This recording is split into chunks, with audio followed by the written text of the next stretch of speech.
Celaya quiere paz, no más inseguridad, no más muertes, no más secuestros. Celaya quiere paz, no más inseguridad, no más muertes, no más secuestros. Bajo la consigna queremos seguridad, no más secuestros. Un centenar de ciudadanos celayenses marcharon por las calles del centro de la ciudad, exigiendo un alto a la inseguridad que priva en el municipio.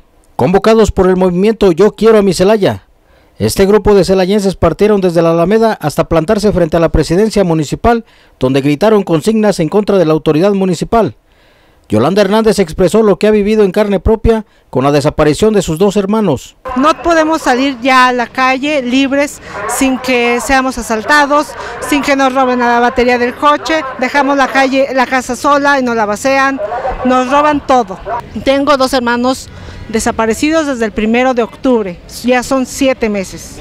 ¿No hay avance con la investigación? Tienen varias líneas de investigación, pero no tenemos nada, no sabemos nada de ellos. Los manifestantes entregaron un documento al secretario de Seguridad, Roberto Hugo Arias, donde expresaron sus demandas ante la ausencia del presidente municipal, Ismael Pérez Ordaz.